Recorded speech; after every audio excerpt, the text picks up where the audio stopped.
Hello everyone, स्वागत है आपका फिर से मेरे चैनल पर। और बहुत बहुत धन्यवाद आप लोगों का मेरे साथ बने रहने के लिए और मेरी परेशानियों को समझने के लिए। इतने दिन से मैं भी अपनी कुछ शैक्षणिक कार्यों में लगी हुई थी, तो इसलिए वीडियो अपलोड नहीं कर पाई और कोशिश करूँगी कि अब लगातार कंटिन्यू रहूँ। तो चलिए आज मैं शुरू करती हूँ कि लगातार यूपी के टीजीटी के और पीजीटी के एग्ज़ाम है, उसी तरह से झारखंड में भी है।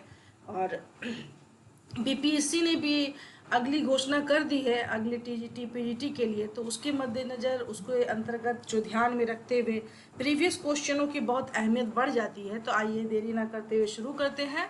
हमारा ये केवीएस पीजीटी का 2017 का पेपर है और इनमें दिए गए जो प्रश्न हैं उनको हम पढ़ेंगे कि प्रीवियस में 2017 में कौन से क्वेश्चन का आयोग ने कौन सा उत्तर माना है। इसको जूम कर लेते हैं।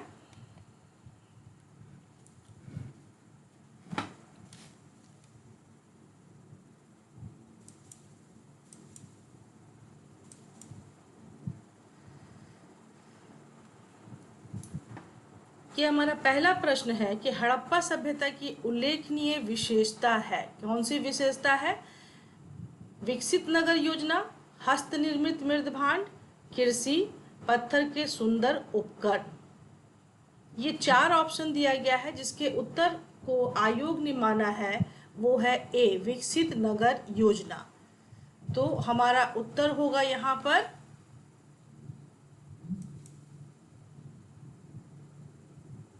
विकसित नगर योजना। क्योंकि ये 2017 में इतिहास के क्वेश्चन जो है 100 है, तो मैं कोशिश करूंगी कि इसे 2 या 3 वीडियो में समाप्त कर दूं, ज़्यादा बड़े और लेंथी वीडियो ना बनाऊं ताकि आप बोझिल ना हो जाए। तो चलिए दूसरे क्वेश्चन की ओर चलते हैं। हमारा सेकंड क्वेश्चन है कि निम्नलिखित में से 3 सिद्धांत सन्यात सेन द्वारा जनता के समक्ष रखे गए। तो ये option A, B, C, D है।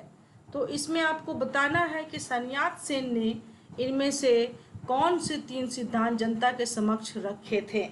तो यहाँ पर जो ऑप्शन है ये देशभक्ति, आर्थिक मजबूती और समानता, क्या ये कॉम्बिनेशन सन्यात सेन के हिसाब से बनता है? नहीं बनता है।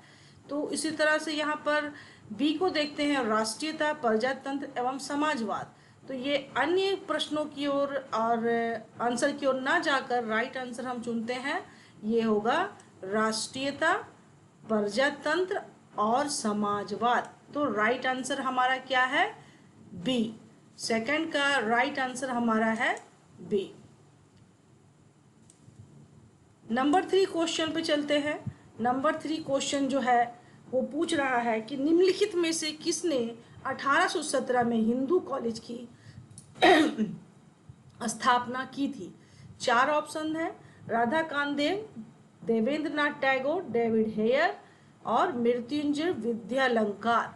तो इन 4 ऑप्शन में आपका राइट आंसर है सी, डेविड हेयर। क्या है राइट आंसर आपका? David Hare. ये आपका 1817 में हिंदू कॉलेज की स्थापना डेविड हेयर ने की थी। कहाँ की थी? ये कैलकाटा में किया था। डेविड हेयर के बारे में हम लोग बहुत बखूबी जानते हैं और इतिहास के प्रत्येक विद्यार्थी इनके बारे में जरूर जानते हैं। नंबर 4 क्वेश्चन है कि निम्नलिखित खलीफाओं को काल कर्मानुसार व्यवस्थित कीजिए। तो ये आपका जो है खलीफा जो दिया गया है अली है, number 1, number 2 Umar, number 3 Usman, number 4 Muawiya. तो यहाँ पर आपका राइट ऑप्शन क्या होगा अकॉर्डिंग काल कर्म अनुसार? तो वो हो जाएगा आपका डी। वो कौन सा हो जाएगा? वो हो जाएगा डी। डी के अनुसार आपका सबसे पहले नंबर 2 उमर रहेगा, उमर। उसके बाद आपका आ जाता है उस्मान। खलीफाओं में सबसे पहले उमर, फिर उस्मान, फिर एक अली थर्ड नंबर में, और नंबर 4 में है मुआविया। नंबर 4 में मुआविया। तो पहले में कौन सा है? उमर, फिर उस्मान, फिर अली, फिर मुआविया। ये बहुत ही इंपॉर्टेंट क्वेश्चन है। और अक्सर देखने को मिल जाता है। हमारा नंबर 5 क्वेश्चन है कि ऋग्वेद का पहला सूक्त समर्पित है।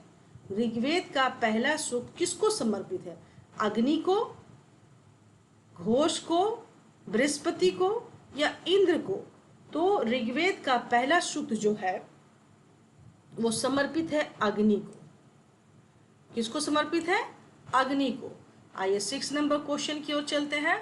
6 नंबर क्वेश्चन में है कि निम्नलिखित में से किसने कैपिटलिज्म शब्द को प्रचारित किया? किसने प्रचारित किया था कैपिटलिज्म शब्द को? कैपिटलिज्म यहाँ पर ये जो है ये अर्थ के बारे में बात कर रहा है। तो 4 ऑप्शन है, दिदरो, मॉन्टेस्क्यू, सेंट साइमन और वॉल्टेयर। तो ये वर्ल्ड हिस्ट्री का, विश्व इतिहास का प्रश्न है। तो नंबर 6 का आंसर आपका होगा सी। क्या होगा? Saint Simon. कैपिटलिज्म शब्द को किसने प्रचारित किया था? वो थे सेंट साइमन। नंबर 7 आपका क्वेश्चन है, सेल्यूकस भारत में एक राजदूत के रूप में आया। सेल्यूकस भारत में एक राजदूत के रूप में आया। कहाँ आया या कहाँ से आया? सेल्यूकस पश्चिम एशिया से, मिस्र से, मध्य एशिया से, रोम से। तो ये एक तरह का प्रश्न होता है कि सेल्यूकस का संबंध किस क्षेत्र से था? तो सेल्यूकस का संबंध हम जानते हैं कि पश्चिम एशिया से था। कहाँ से था? पश्चिम एशिया से सेल्यूकस का संबंध था। तो राइट आंसर हमारा ए हो जाएगा। नंबर 8 में आपका क्वेश्चन है कि निम्नलिखित में से कौन सा वक्तव्य मुगल काल में मुहत्सिब के पद के संबंध में सही नहीं है? 4 ऑप्शन दिए गए हैं। मुगल काल में मुहत्सिबों की नियुक्ति तथा कार्यों के बारे में अबुल फजल अपने आईने अकबरी में विस्तृत व्याख्या करता है। बी, मुहत्सिबों का कार्य नाप तौल तथा सिक्कों की गुणवत्ता की जांच करना था। ठीक है। मुहत्सिबों का, नंबर सी में है, मुहत्सिबों का कार्य बाजार की खरीद फरोख्त के लेन देनों पर नियंत्रण रखना था। डी में है, औरंगजेब के काल में मुहत्सिब के पद की प्रतिष्ठा में विशेष वृद्धि हुई। तो ये 4 ऑप्शन में जो है बी सी डी जो है ये आपका क्या है? बी सी डी आपका राइट आंसर है। और रॉन्ग क्या है? ये आपका ए जो है ये रॉन्ग आंसर है। ओके। क्वेश्चन नंबर आपका 9 की ओर चलते हैं। 9 नंबर में है कि मध्यकाल में निम्नलिखित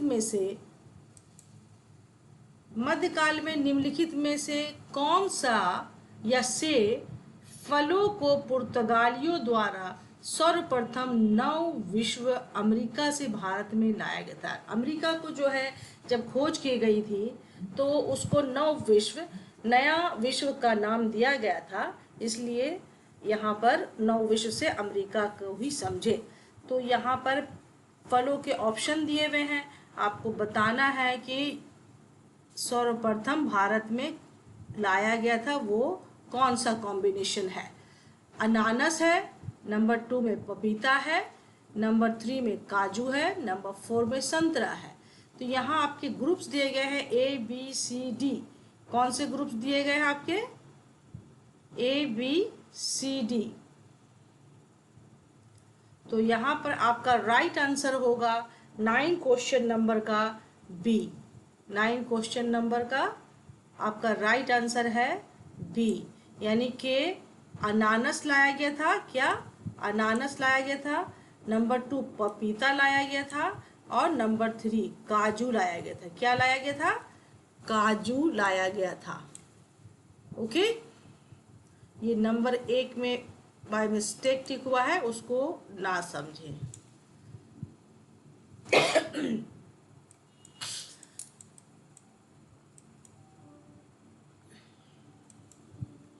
चलिए आगे बढ़ते हैं। 10 नंबर क्वेश्चन है कि मध्यकालीन, 10 नंबर क्वेश्चन में क्या है कि मध्यकालीन यूरोपीय कृषि तकनीक में गर्दन पर घोड़े की जीन के प्रयोग के स्थान पर कंधे पर घोड़े के जीन के प्रयोग का प्रारंभ किस शताब्दी में हुआ? यानी मध्यकालीन यूरोपीय कृषि तकनीक में गर्दन पर घोड़े के जीन का प्रयोग होता था, जिस पर जो है बाद में वो कंधे पर आ गया, घोड़े के कंधे के पर आ गया। तो इसका जो है प्रारंभ किस शताब्दी में हुआ था? तो 10 नंबर का आपका ऑप्शन है ए 10वीं शताब्दी, बी 13वीं शताब्दी, सी 11वीं शताब्दी, डी 15वीं शताब्दी। तो 10 नंबर क्वेश्चन का आंसर है सी। कब हुआ? 11वीं शताब्दी में। कब हुआ? ये 11वीं शताब्दी में हुआ। नंबर 11 क्वेश्चन में है कि दिल्ली सल्तनत फारुखसियार द्वारा ब्रिटिश ईस्ट इंडिया कंपनी को 3000 रुपयों की वार्षिक चुंगी के बदले बंगाल में चुंगी मुक्त व्यापार के अधिकार का फरमान कब प्रदान किया गया? देखिए, मैं इतनी जल्दी जल्दी इसलिए पढ़ रही हूँ कि 100 क्वेश्चन है, 100 क्वेश्चन के सेट को जल्दी जल्दी कवर कर रही हूँ ताकि आपको क्वेश्चंस मिल भी जाए और ज़्यादा ये लेंदी भी ना हो। तो हमारा जो राइट आंसर है यहाँ पर कि फारुखसियार द्वारा जो ब्रिटिश ईस्ट इंडिया कंपनी को 3000 रुपये की वार्षिक चुंगी, यानी ब्रिटिश जो है फारुखसियार को 3000 सालाना देते थे और उनको मुक्त व्यापार का अधिकार प्राप्त हुआ या फरमान प्राप्त हुआ। तो वो कौन सा साल था? 1701, 1730, 1717 और 1734। तो 11 नंबर का आंसर है 1717। मुक्त व्यापार का फरमान 1717 में प्राप्त हुआ था। 12 नंबर क्वेश्चन में है, ये मिलान करना है, ये महाजन पद है और ये उसका वर्तमान क्षेत्र है। वो महाजन पद में उनको क्या कहा जाता था? ये अस्सक। और ये कौन सा क्षेत्र आता था?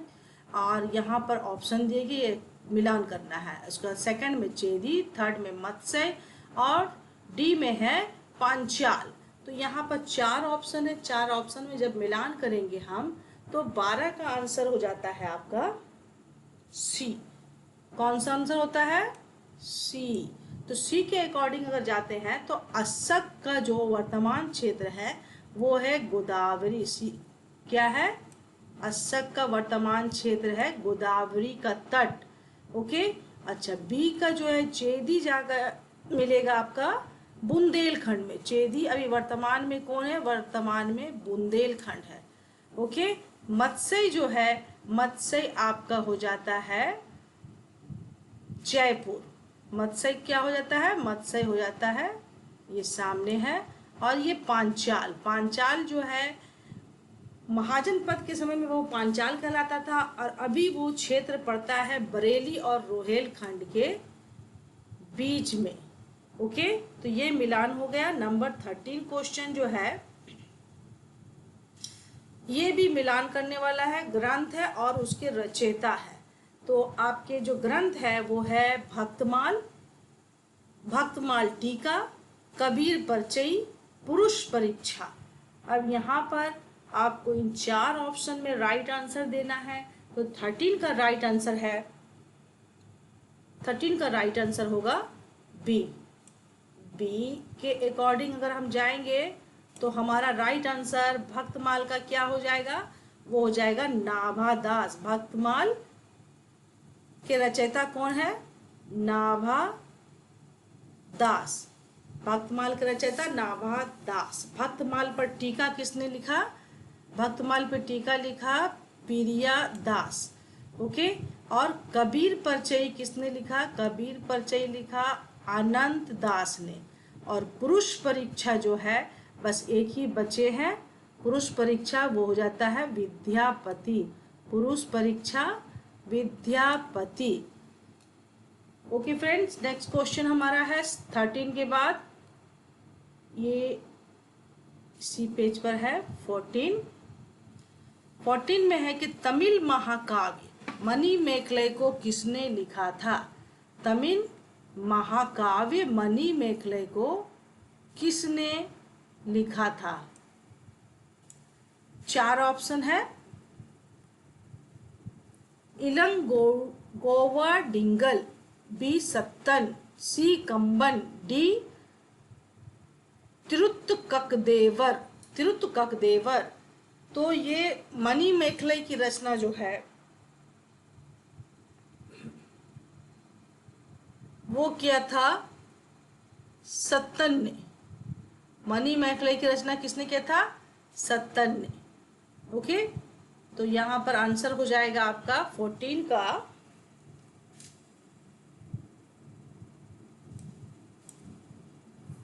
नंबर 15। नंबर 15 में है कि यहाँ भी मिलान करना है आपको। यहाँ राजकीय आदेश है और आदेश का स्वरूप क्या था वो आपको समझना है। तो ये फरमान क्या है, फतहनामा क्या है, निशान क्या है, मंसूर क्या है, ये समझना है। ये आपका मध्यकालीन भारत से है। तो यहाँ पर मिलान करते हैं तो आपका राइट आंसर हो जाता है 15 का राइट आंसर। 15 का राइट आंसर होता है डी। तो यहाँ पर जो फरमान का मतलब होता था, जो सम्राट, फरमान क्या होता था?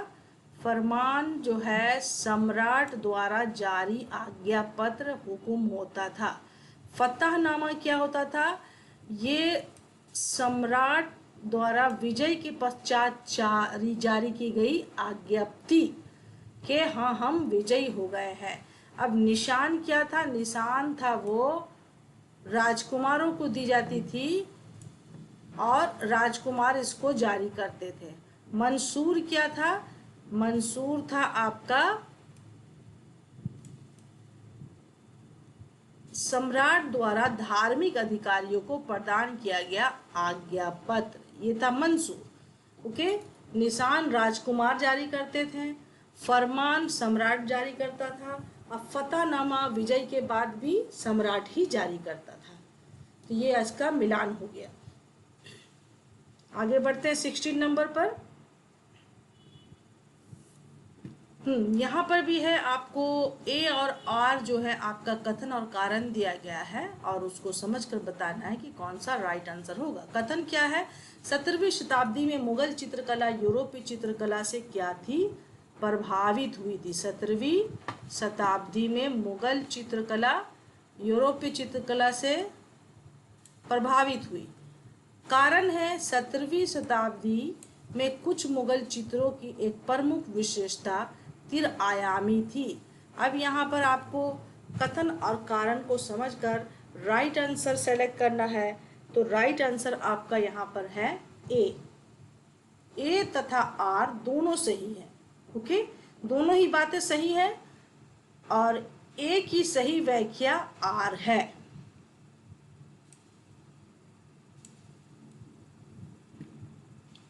सेवेंटीन नंबर क्वेश्चन है, अकबर ने निम्नलिखित में से किस विद्वान को विशुद्ध सौर कैलेंडर इलाही के प्रारूप के निर्माण का आदेश दिया था?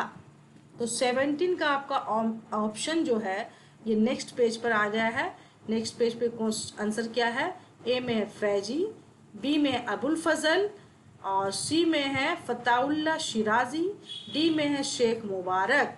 तो यहाँ पर राइट आंसर आपका हो जाएगा 17 क्वेश्चन का वो है सी, फताउल्ला शिराजी। फताउल्ला शिराजी क्या करने के लिए अकबर ने कहा था?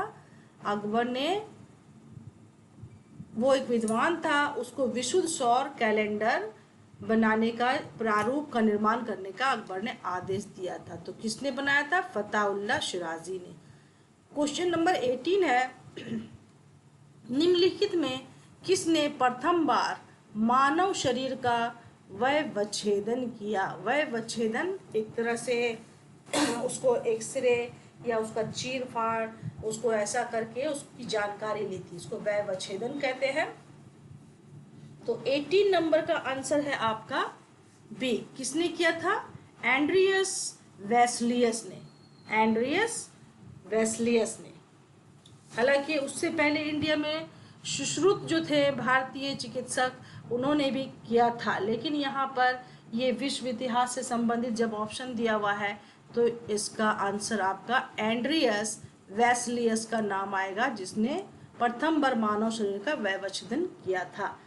19 क्वेश्चन है, अकबर के शासनकाल के प्रारंभिक वर्षों में निम्नलिखित में से किस अमीर ने अकबर के संरक्षक के रूप में कार्य किया था? शासनकाल के प्रारंभिक वर्षों में ओके, यहाँ है मुनीम खान, दर्दी बेग, बैरम खान, मिर्जा अब्दुल्ला मुगल।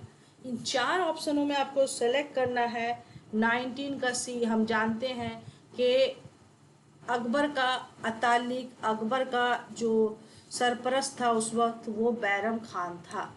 तो बैरम खान ने अकबर के साथ शुरू के दिनों में काम किया था। नंबर 20, सूफी दर्शन वहदतुल वजूद का प्रतिपादक कौन था? सूफी दर्शन वहदतुल वजूद का प्रतिपादक कौन था? आपके ऑप्शन है अल-फराबी, इब्न अल अरबी, अलाउद्दीन सिमनानी, अल हुसैन। 20 का ऑप्शन आपको बताना है कि सूफी दर्शन वहदतुल वजूद का प्रतिपादक कौन था। तो 20 का आपका आंसर होगा यहाँ पर इब्न अल अरबी। वहदतुल वजूद का प्रतिपादक कौन था? इब्न अल अरबी। 21 क्वेश्चन है, निम्नलिखित में से कौन सा राजस्व मुक्त अनुदान मुगलों के अधीन नहीं था? राजस्व मुक्त यानी कि जिसपे कर नहीं लगता हो, ऐसा कौन था जो मुगलों के अधीन नहीं था? अरियत, सयूरगान, मदद मास, वकफ। ये 4 ऑप्शन है 21 के और आपको आंसर बताना है। तो राइट आंसर आपका है अरियत। क्या है ये? अरियत मुगलों के अधीन नहीं था। नंबर 22 कथन और कारण है।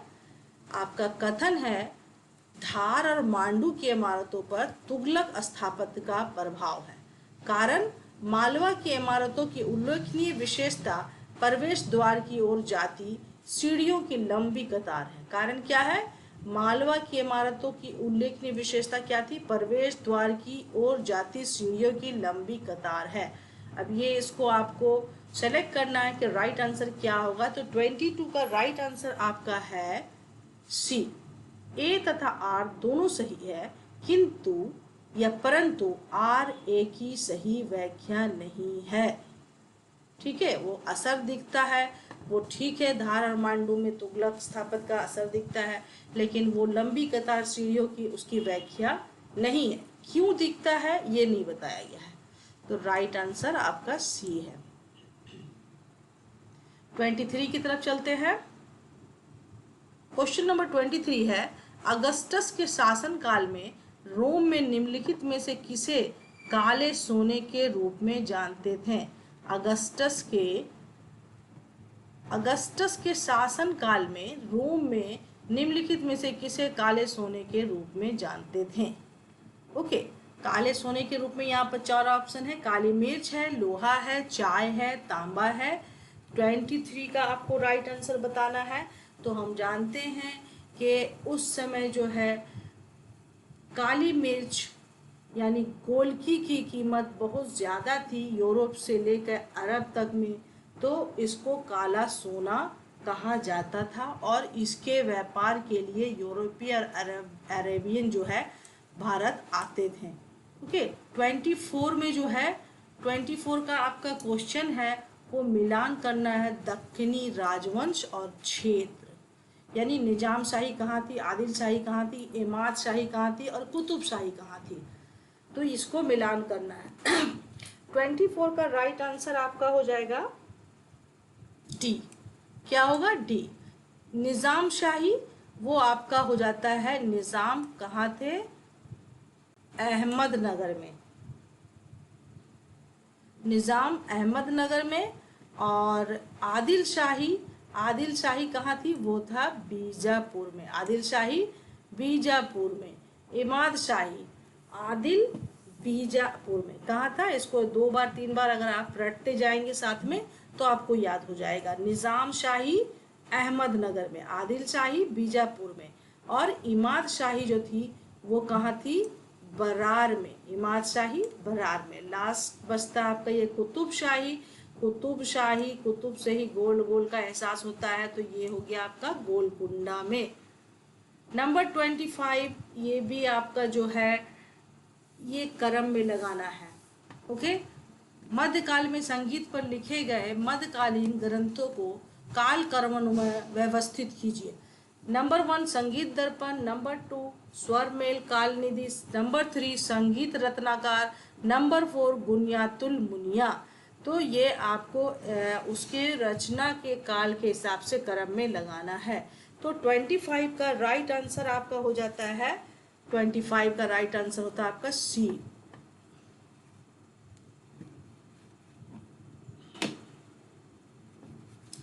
ओके, स्टकिंग नंबर सी हो जाता है आपका 25 का। तो यहाँ पर सबसे पहले 3 लेंगे, संगीत रत्नाकर, संगीत रत्नाकर। उसके बाद आ जाता है नंबर 1 संगीत, सॉरी नंबर,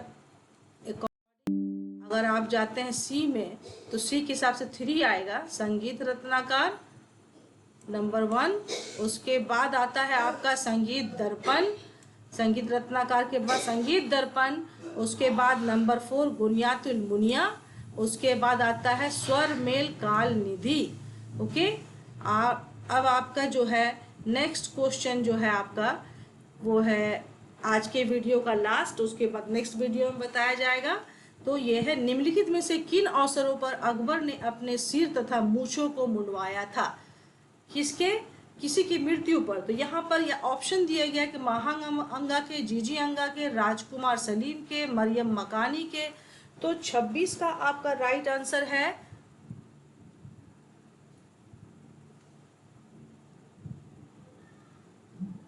राजकुमार सलीम के जन्म पर। राजकुमार सलीम के जन्म पर अकबर सिर तथा मूछों, यहाँ सिर्फ सर की बात नहीं हो रही, सर की बात होती तो मृत्यु पर होती, लेकिन मूछों को भी मुड़वाया था, इसलिए राजकुमार सलीम के जन्म पर।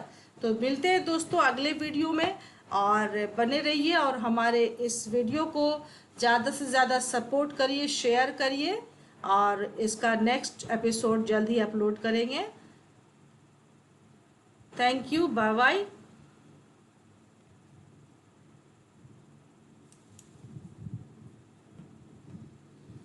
Mama, apa sih?